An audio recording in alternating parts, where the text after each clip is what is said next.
Hey everybody, I'm Jason Mefford and I'm here with Brad Miller, and today we're walking a spiritual path together. So Brad, what are we going to talk about today?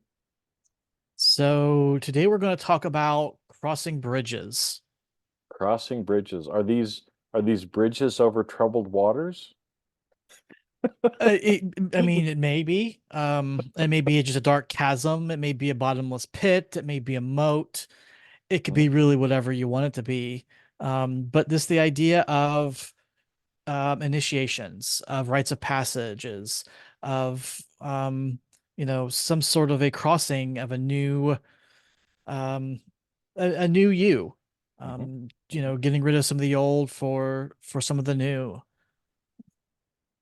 and Yeah, like and I that think growth. I think it's interesting because, for everybody listening, we'll peel the curtains back a little bit, right? Before we start recording, it's like, hey, what are we supposed to record today? And today, Brad pulled a card from one of his decks that was the crossing or initiation. And I didn't let him in on this when we were first talking about it, but I was really kind of smiling inside because I remember a time, it was probably 2 years ago or a little bit more, on one of the card decks that I had that I was pulling from regularly. And almost every day, or like 3 or 4 times a week, guess which card I pulled? The initiation. So I'm sitting there laughing because, again, it's like, what are the odds, right? That you keep pulling, you shuffle the deck and you keep Mhm. pulling pretty much the same card for a certain period of time. And it's, I know we've talked later. I don't really use cards that much now. But this whole idea of initiation and crossing the chasm or crossing a bridge is a very interesting topic to get into because it never ends. It never It's a ends. really long bridge. Well, or it's a lot of little bridges, right? I mean, it's Mm-hmm. because as we talk about this, again, I don't know what thoughts you had when you pulled the card today, but as we've been talking about it, there's been a few things that have kind of popped in for me too. So, you know, I mean, what Mm-hmm. things were you thinking of? So for me, it kind of struck the note of just of growth, spiritual growth, Hmm. of taking next steps on the path. Again, the idea of you're kind of leaving something behind on one side of the bridge and becoming something different um, on the other side. Hmm. Maybe that's you're shedding things while you cross it, and chucking them over the side. Maybe the path across the bridge itself is the growth. Maybe that's the travel, the journey across is the growth. And when you get on the other side, then you're this new person after having done that traveling. But just the kind of idea of yeah, starting from someplace and ending up something different. Yeah, and I think it's interesting because where I am staying right now, Is not your and house? this is not my house, right? So those of you watching on video, you're going to see a different background for Jason. But it's interesting where I'm at, and for national security reasons, I may not The NSA is not allowed to disclose disclose. where I'm at. But it's interesting because you can't quite tell, but the picture behind me and the picture across from me in this hotel are both of bridges. Because there's a very famous bridge where I happen to be right now. So it's fitting that we're talking about bridges too, right? And Brad had no idea when he thought about this morning, but this is just synchronicity and how things work, right? Mhm. But it's interesting too because, a lot of you may have heard of a term called shamanic death or you've heard people say, oh my gosh, I'm going through this shamanic death right now, right? And I know at first when I kind of heard this, I don't talk about things like this because it's personal, right? And I don't, I think sometimes when people share like that, it's almost like, look at me, I'm so great, I'm doing this, right? And Mhm. it's like, Spiritual again, ego. yeah, it's spiritual ego. It's what we talked about before, right? Of, well, why are you telling me this? Is it because you want me to think you're cool, or is it some other reason, right? And again, I feel the energy when people are saying that, and too much of the time, it's more from that ego standpoint. But one of the ways that I've heard shamanic death described is that point when you're on the bridge and the bridge is crumbling and you have Indiana to Jones make a style. choice. You have Indiana Jones style. Think about, again, as we're talking about this, think about things like Indiana Jones when the bridge is falling apart. And I'm going to share another one here in just a minute. But in the shamanic death, that's what is happening effectively is your old belief system is going away and you're straddled, right? And you have to decide, are you going to stay where you are, or are you going to jump and go to the other side? And sometimes it's kind of painful and it's kind of scary, and that's why people usually kind of talk about it, because they sometimes there's physical symptoms, sometimes there's emotional or spiritual symptoms that go along with it. Sometimes it's the end of relationships, it's the end of jobs, it can be lots of different things, and is different for different people and different at different times in your life, right? But you have to make a decision. And if you want to stay in the middle of the bridge and start doing the stretches, you just start doing the The splits. what do you call the splits? There we go, right? Mhm. Well, I'm a guy. I can't do splits very well, so I tend to like to jump to the other side as quick as I can. And this is another thing kind of about this with shamanic death is, you can decide how long you want it to take. And so there's a lot of people who will stay in the middle doing the splits, hurting themselves, right? Instead of just jumping. And so that's one thing, as you're crossing these bridges, as you're getting initiated, you can decide, you have the choice to decide how soon do you actually want to do this, right? But I'll tell you from personal experience, the longer you hang out in the middle, the more painful it actually is, right? And sometimes when these things happen, if we think about Lord of the Rings is one of my favorite movies. I love kind of the whole world that Tolkien put together, but there's a lot of archetypes and symbolism and learnings that we can get from it. And so I don't know if you remember, I can't remember which of the Lord of the Rings movies it was. I think it was the second one, where Gondalf, they're down in like this underneath the mountain. And again, they're running across these bridges. The bridges are crumbling. They're trying to escape because there's this whole bunch of goblins that are coming to try to kill them. And Gondalf kind of gets stuck.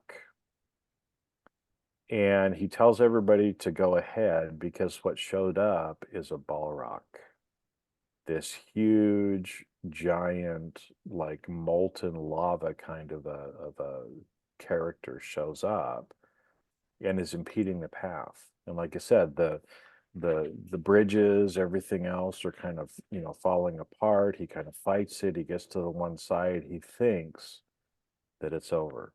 It's like he thinks he's gotten past it. And then you see this like lasso, fire lasso come out and kind of grab him by the heels and pull him into this bottomless abyss, right? And so he starts falling down. He's pulling out his sword. He's fighting with the Balrog as they're tumbling down.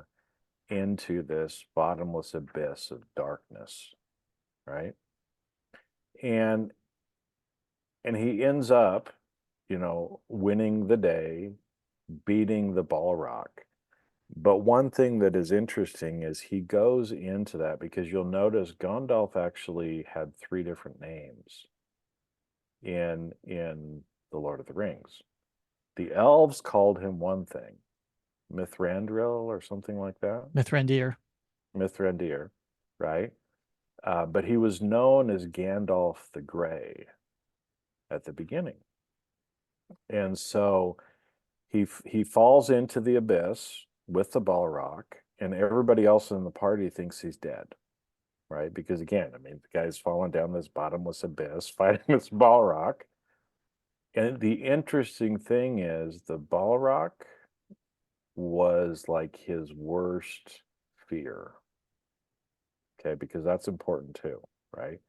And you can tell when he saw it, he's like, oh no, I have to face the balrog, right? And so everybody else leaves. They start on their journey. They think Gandalf is dead. They kind of break up. They start going the different ways that they need to go. But Gandalf returns. Only he returns as Gandalf the White, right? So he goes from being gray to being white and pure. And in fact, at first they didn't really recognize him. They thought he was somebody else, right? But Gandalf up-leveled at that point. He ascended and became Gandalf the White. Why? Because he fought the Balrog. Because he faced his greatest fear. Because he was probably afraid, but he Sure. did it anyway. He fell into the bottomless abyss and fought the Balrog and was victorious, right? And so the crossing, the initiation, these are things, a lot that we can learn from what Tolkien added in there is the process that we go through. And it's not just once, right? Because you don't want to just up level one time spiritually. You're doing this throughout our lives, right? And so because of that, you're going to find yourself on many of those balrogs, fighting many balrogs, the thing that you fear the most.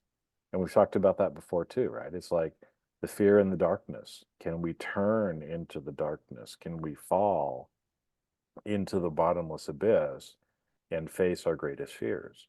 Because when we do and we're victorious, we've been initiated into something and are born anew, right? And so again, it's the death and birth and death and birth and death and birth cycle that we're going through, right? Our bodies are going through it every single day, but our spiritual self, our soul, our light being, whatever you want to call it, is going through that as well. So yeah, as you were bringing it up, I'm like, oh man, Bridges, Gandalf, woo, Brad. Yeah, no, and that I think was the first book, the first movie, I think Was is the what that's first one? actually in. Yeah, Okay. Yeah. yeah. I'm pretty sure it was the first book, 'cause I know the books and the movies don't actually Line line up up, exactly. Yeah. but I'm pretty sure it was the first in both. Hmm. So I think when Frodo went off with Sam, that's when the I second book think that's how, started. yeah, I think that's how they ended the first movie too, because you were left kind of thinking that Gandalf was dead. So, hmm. So yeah, so that yeah, I mean that's a really good metaphor, analogy um for this idea of the initiation of the bridge, of kind of crossing the battles you have to face, the growth that you need to undertake um to be this person. I mean, we talk about, I mean, the podcast is walking a spiritual path, so if you want to go with the walking metaphor, you're walking the path, you're crossing a bridge, you're crossing something, a body of water, a chasm, whatever it might be. And you've got to, a lot of times you got to work to get there. Maybe it's like a really narrow swinging rope bridge you've got to get across. And you look down, you're like, oh shit, did I, and you just kind of get going. Sometimes it's a mile long bridge. You can't see the end, but you just have to keep going and not turn around. You just have to trust what's at the other end of the bridge and keep going forward, taking one step. And I think we've talked about the idea of kind of the candle in the dark room where you can only see a step or two ahead of you. Kind of similar to that. You can't see the end of the bridge, but can you take one step forward and then another step? And if you keep taking one more step forward on the bridge, eventually you'll get to the end of the other end of the bridge. Well, I think even too, because the image from one of the Indiana Jones movies too popped into my head. You remember that point where he kind of comes out on the edge of this cliff and he looks down, and there's just this endless abyss down below, and you Mhm. can see kind of this sheer rock wall on the other side too, right? But he doesn't think there's a bridge there. He gets to that point and he's Mhm. like, "Oh no, what am I going to do?" Right? There's no bridge, until he changed his thinking and he went back and was remembering again. I think because there was some kind of a riddle Yep. that he had to kind of figure out, and he kept going over that in his head, and it was something about taking the leap of faith, if I Mhm. remember right. And he's like, Yep. "Oh shit, okay, I'm either going to die or there's going to be something there." But he just kind of closes his eyes and puts his foot out, Yep. and there was solid ground, right? Because the bridge was camouflaged, so from the the vantage point where you were at, he couldn't see it.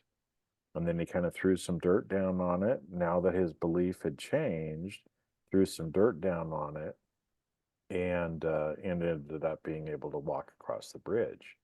And I think sometimes that happens to us as well, where we get to a point in life and we think there's no bridge, but there is a bridge. We just might have to change our belief system, Mhm. change and stop believing and get rid of some of the indoctrination or beliefs that we have in order for that bridge to appear, sometimes maybe in a different dimension or reality or timeline, right?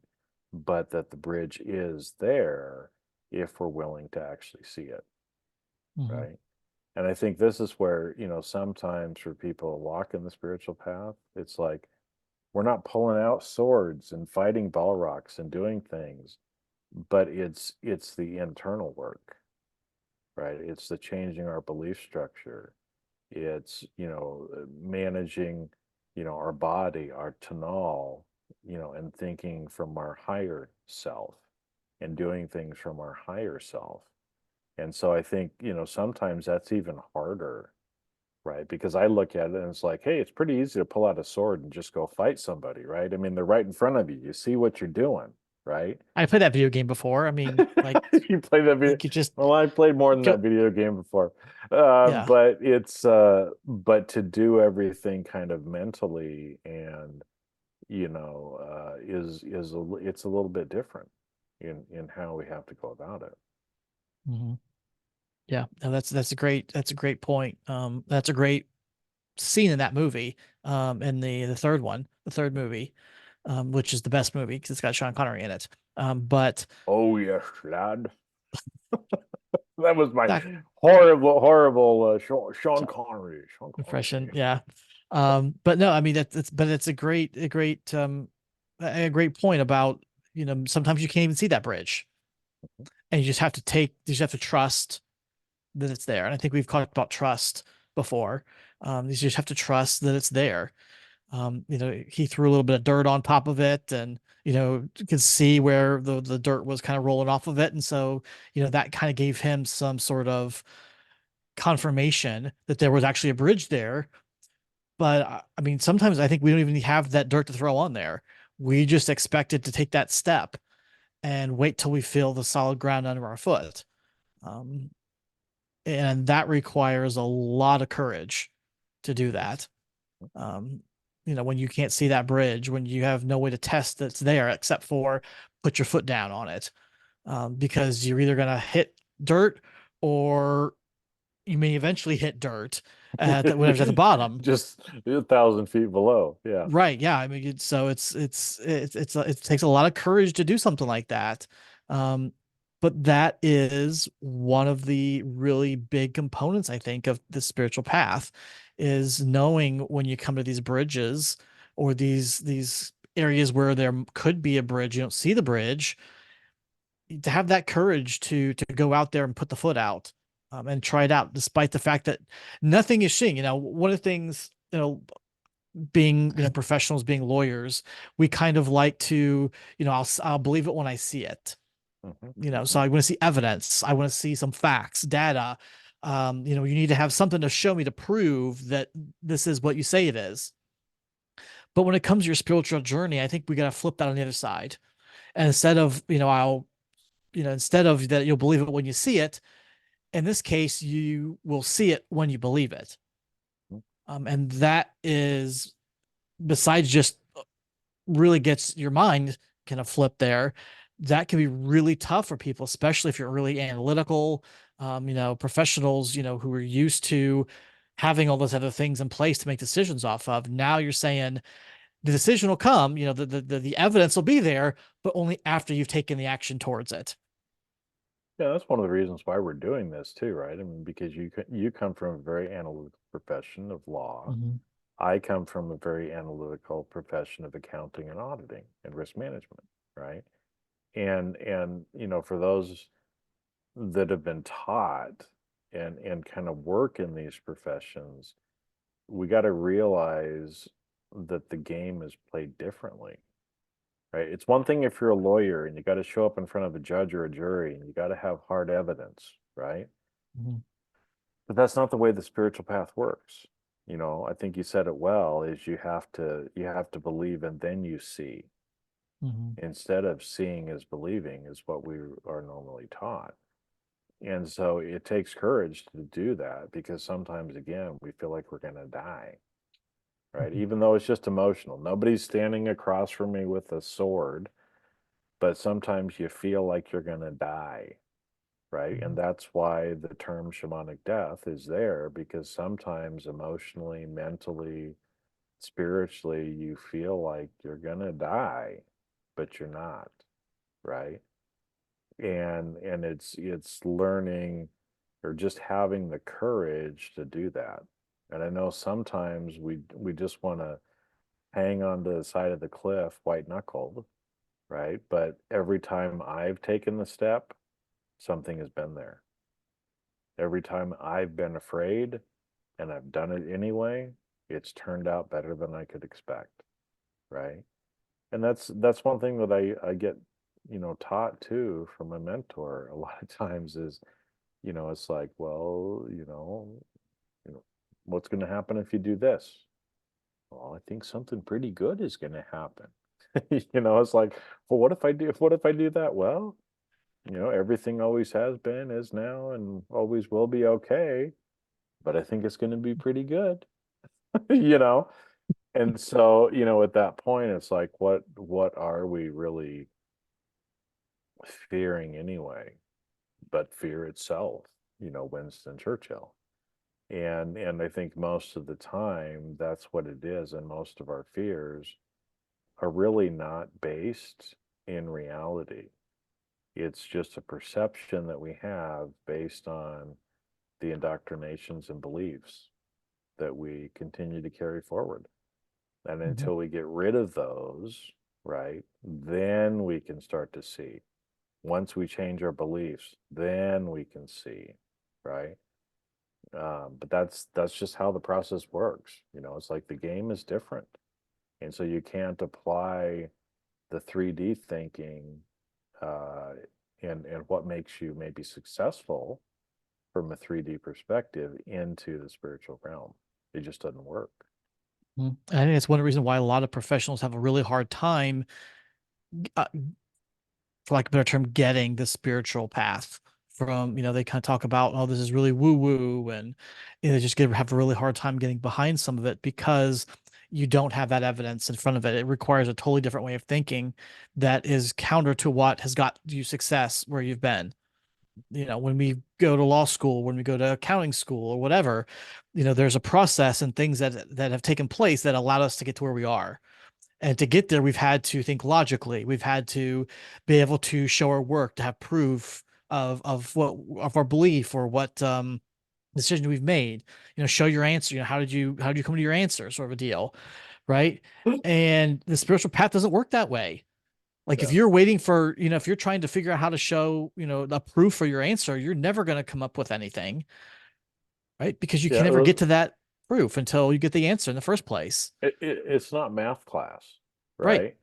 right? And so two things kind of popped in for me when you said that is, um, right, in math, you couldn't get full credit unless you showed your work. You showed Hmm. every single step that you were supposed to do to get to the answer, right? If you could look at an equation and you knew what the answer was and you just wrote it down, right? Not good for the math teacher.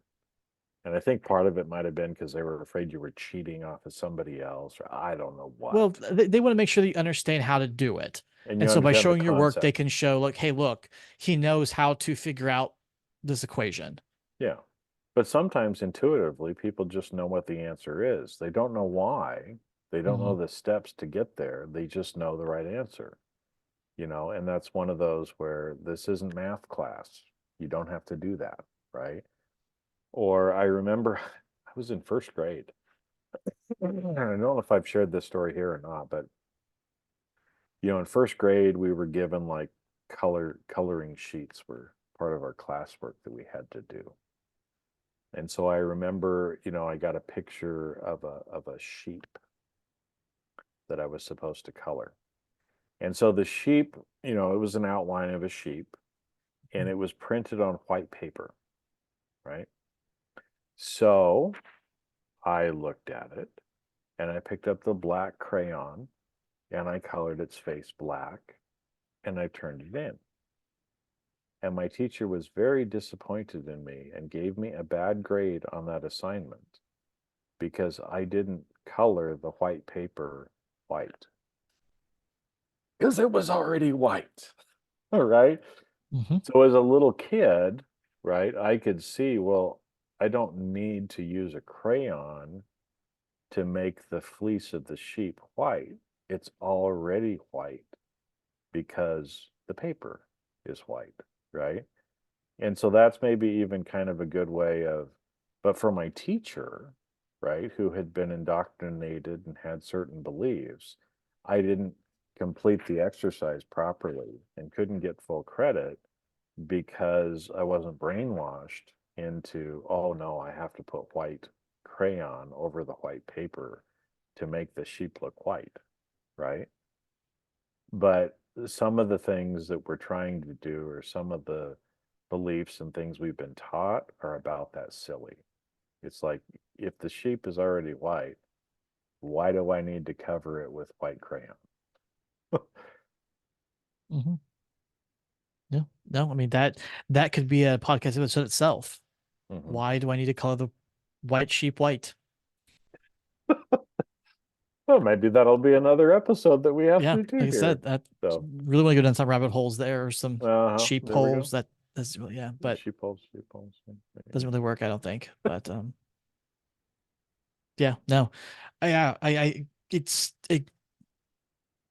Yeah, I love kind of the way this conversation is kind of heading. I mean, again, when we kind of come up with these topics, a lot of times don't really know where it's going to head. Have an idea, maybe this is kind of what popped in my head at first when I saw it or read it, but it's kind of interesting how things just kind of go. We've talked about The Hobbit. We've talked about um, coloring sheep in first grade math class. My head actually hit Harry Potter a little bit ago, thinking about the boggarts when you talked Oh about yeah, yeah. your fear, and the Facing your way to fears. deal with your fears is you have to face them, and you make them funny, you make them silly, right? And that um it helps make them go away. The boggart, you can put it back in the box or whatever. um so again, just talk about bridges, all kinds of fun things we can kind of go in here today. So And we Um, bridged off in many directions. we have, and who knows where we get off the bridge at. I mean, a bridge too far, probably, A if I had bridge to too far. guess. Yeah. Yeah. Is it over the River Kwai? There's rivers and through the woods and yeah, all Yeah. kinds of great stuff. To So grandmother's house we go. All right. Anyway. there you So yeah. go. So, again, I mean, you're all probably, if you haven't already, you will be faced with crossing a bridge, with being initiated, with kind of being up leveled. And again, those terms can mean different things, right? An Mhm. initiation can actually mean a particular ceremony, even. But, for most of us, it's kind of this idea of the shamanic death, of death and rebirth, and death and rebirth, and death and rebirth, right? And on the path, it's a good path.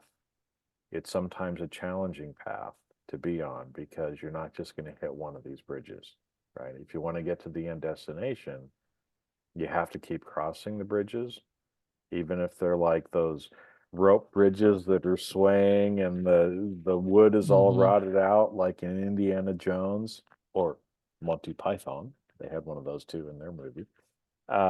Or it's one you can't see, or it's a Mhm. sturdy bridge like the Golden Gate Bridge that you can walk across, right?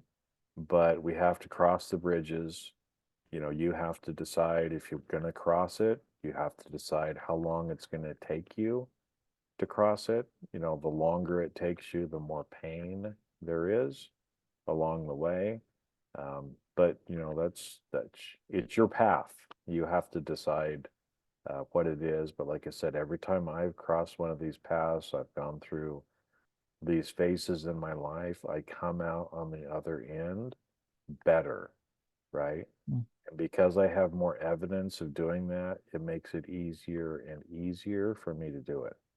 The first time you do it is scary, right? After you do it a few times, it doesn't mean it's not scary, but it just gets a little easier because Mhm. you know more what to expect on the other side. Yeah, no, that's a great point. The first time, you don't know what's going to happen. Like you're being asked to take that step off the abyss, and there's nothing there. You don't see a bridge or whatnot.